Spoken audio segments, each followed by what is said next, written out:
बिस्मिल्लाहिर्रहमानिर्रहीम, अस्सलाम वालेकुम। कैसे हैं आप सब लोग। तो जी आज की वीडियो में मैं आपको बताऊंगी कि गुब्बारे जैसी फूली हुई रोटी कैसे बनाती जाती है। तो सबसे पहले आप किसी भी तरह का आपने आटा गूंदा हो, चाहे आपने बहुत हार्ड रखा हो या आपने थोड़ा उसको सॉफ्ट रखा हो आटे को, डो कैसी भी हो वो मैटर नहीं करती। लेकिन इसके लिए सबसे पहले आपने गोल सा अच्छा सा पेड़ा बना लेना है। अगर आपका पेड़ा ही टेढ़ा मेढ़ा होगा तो आपकी रोटी भी अच्छी नहीं बनेगी।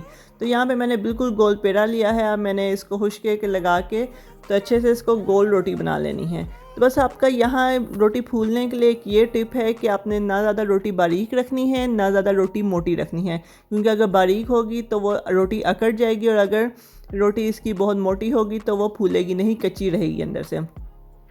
तो अब बस मैंने तवे पे डाल दी है और इसका सेकने का तरीका होता है जिससे आपकी रोटी बहुत फूली हुई गुब्बारे की तरह बनती है।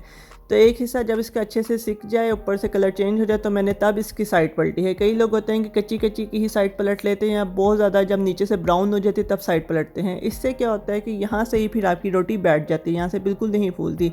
अब देखें, मैं इसका बबल्स आने का वेट कर रही हूँ। जब इसके बबल्स आए, अब एक साइड पर हल्के हल्के देखें आपके सामने बबल्स आना शुरू हो गया। अब हल्का सा बस मैंने इसको तवे के ऊपर सेक लगाना है। उसके बाद फिर मैंने इसको डायरेक्ट फ्लेम के ऊपर सेक लगाना है। कई लोग डायरेक्ट फ्लेम के ऊपर सेक लगाने से झिझकते हैं कि उनकी रोटी जल जाएगी, लेकिन ऐसा बिल्कुल भी नहीं है। बस आप ध्यान से उसको हल्का हल्का सेक लगाते रहें, हल्के हाथों से। हाँ, आपने प्रेस ज़्यादा ज़ोर से नहीं करना, क्योंकि ज़्यादा ज़ोर से प्रेस करेंगे तो रोटी अकड़ने का अच्छा होगा। तो इसलिए आपने हल्के हाथों से बस रोटी को ऐसे सेकते रहना है, प्रेस करना है। देखें कैसे माशाल्लाह से ये कितनी प्यारी गुब्बारे जैसी गोल रोटी फूल के सामने आ गई है। बस आई होप आपको वीडियो पसंद आई होगी। मिलते हैं नेक्स्ट वीडियो में, तब तक के लिए अपना ख्याल रखें। अल्लाह हाफिज़।